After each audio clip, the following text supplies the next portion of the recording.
Salut à tous et bienvenue dans cette présentation. Moi c'est Jonas. On se retrouve très rapidement pour voir la suite de notre leçon.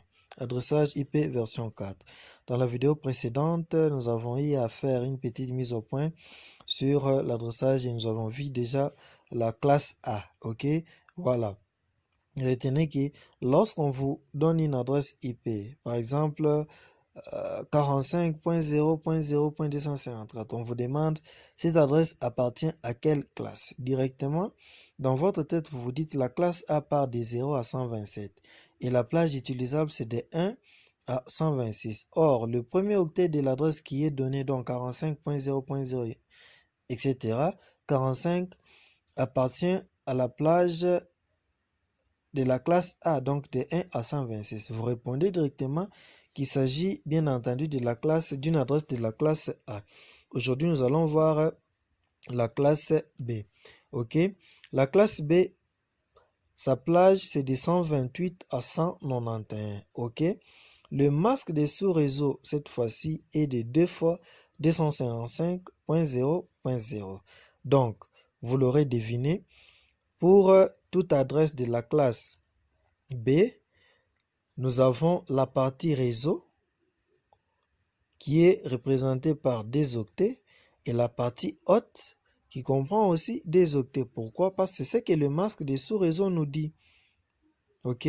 Voilà. Exemple d'une adresse de classe B. Exemple d'une adresse de la classe B, je crois nous sommes à ce niveau. Il faut bien mettre B. Voilà. Nous avons 172.0.0.100. C'est ça l'exemple d'une adresse de la classe B. Pourquoi? Parce que regardez le premier octet, il est compris entre 128 et 191. 172 ne peut pas être une adresse de la classe A, jamais. C'est une adresse de la classe B. Pourquoi? Parce que le premier octet, c'est tout simplement donc, il est compris entre 128 et 191. Les adresses réservées, en fait, réservées pourquoi? Nous allons d'abord voir ces 169.254.0.0 avec le masque par défaut. Cette adresse, c'est une adresse un peu particulière qui fait partie de ce qu'on appelle soit de la catégorie des adresses APIPA. A-P-I-P-A. Automatic Private IP Protocol Addressing, n'est-ce pas?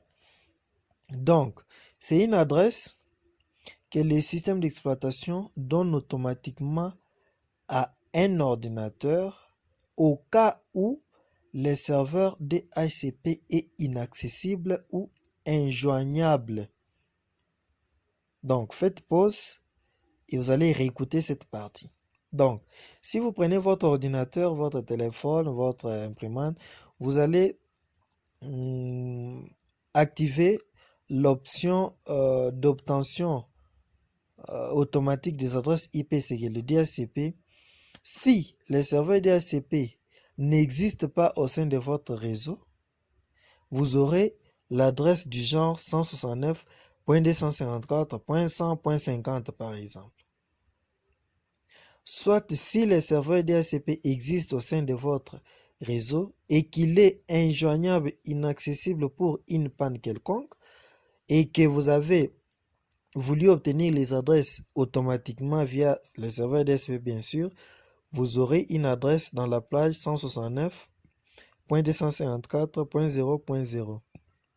Ok, c'est une adresse à portée locale. C'est que pour que votre ordinateur puisse communiquer avec les autres ordinateurs au sein de votre réseau local, il faudra que d'autres ordinateurs avec lesquels on veut communiquer aient le même problème. C'est qu'ils puissent aussi obtenir les adresses IP automatiquement auprès du système d'exploitation. Ok, voilà. Donc, si vous retrouvez une adresse pareille, ne vous en faites pas, c'est dû à ça. C'est aussi un outil de dépannage. Quand vous voyez ça, faites allusion directement à l'inexistence ou le dysfonctionnement de votre serveur DHCP. Ok, voilà. À part ça, nous avons la plage qui est utilisée, c'est toujours de 128 à 191, bien sûr. Voilà. Les adresses privées, nous avons 170.16.0.0. Les masques de sous-réseau, attention. Ce n'est pas 2 fois 255, mais plutôt 1 fois 255, 240.0.0. Le deuxième octet est à moitié à 1 et à moitié à 0. Ce qu'on appelle dans les jargons informatiques l'octet magique. Pour ceux-là qui ont déjà fait les découpages en sous-réseau, ils savent de quoi je parle en cet instant précis. Donc, c'est l'octet magique. C'est un octet hybride, mixte. Lui-même a les bits à 1 et aussi les bits à 0. Contrairement à la classe A, qui n'avait qu'une seule adresse réseau pour les adresses privées, qui commençait par combien? Si vous avez réussi, félicitations. Qui commençait par 10.0.0.0. Ici, nous avons au total 16 réseaux pour l'adressage privé au niveau de la classe B, qui est dite la classe des réseaux moyens. Donc, quels sont ces 16 réseaux pour l'adressage privé? Je vous épargne des calculs. Donc, nous avons la point adresse réseau, c'est 170.16.0.0. La deuxième, 170.17.0.0. 170.18.0.0 jusqu'à 172.31. OK? .255.255. Donc, si vous voulez faire les calculs, vous allez voir que nous allons partir de 170.16 à 170.31.255.255. OK? Très intéressant. Les adresses publiques, donc, toutes les adresses restantes, n'est-ce pas? Tout en excluant les adresses privées, c'est-à-dire en partant de 170.16 jusqu'à 170.31. Ces adresses-là sont des adresses privées. Alors, un exemple d'une adresse IP publique pour la classe B, c'est 172.32.0.10. Donc, il y a vraiment à boire et à manger ici. Il y a des pièges terribles. Mais au fur et à mesure qu'on évolue dans notre groupe Telegram, si vous rencontrez des difficultés, n'hésitez pas à nous écrire. OK? Voilà.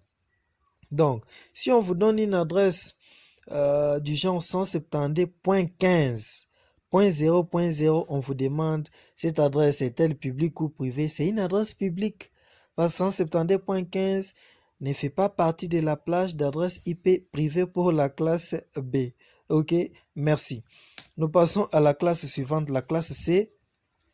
Sa plage, c'est de 192 jusqu'à 223.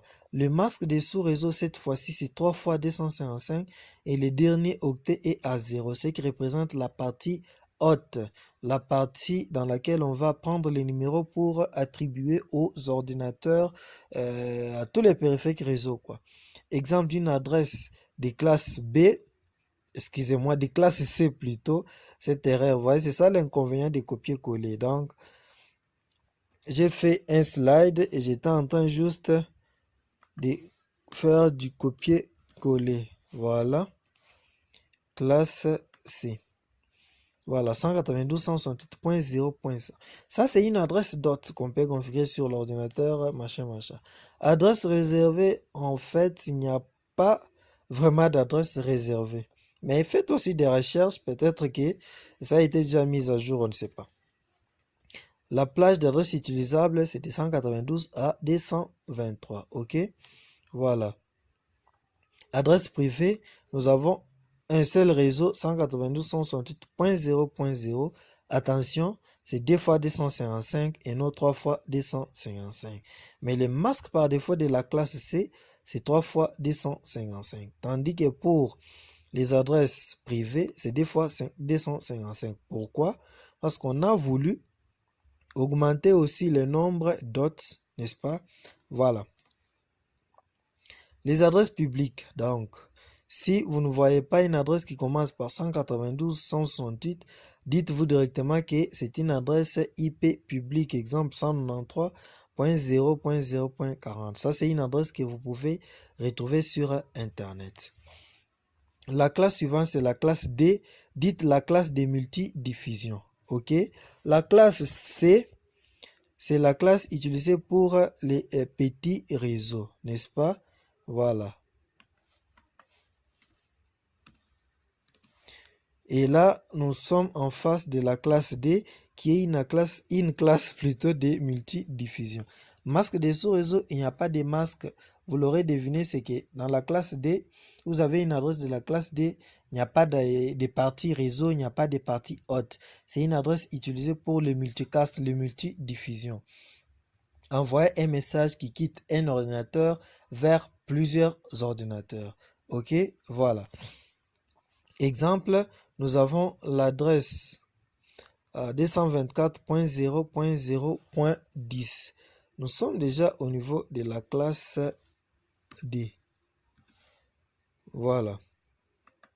Donc, cette adresse est utilisée pour faire les multidiffusions sur les routes, n'est-ce pas? C'est utilisé par les protocoles EIGRP, de routage dynamique.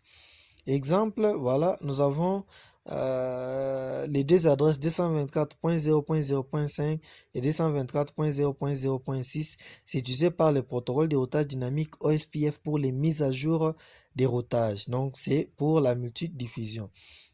224.0.0.9, c'est utilisé par le protocole RIP, n'est-ce pas? Voilà. Et 224.0.0.10, c'est utilisé par les protocoles de routage et EIGRP que nous allons voir dans cette formation. Et enfin, la plage, c'est toujours 224 jusqu'à 239. La classe est la dernière, bien sûr, qui commence de 240 à 255. Ça, c'est pour les travaux de laboratoire d'expérimentation. Non, c'est pas utilisé.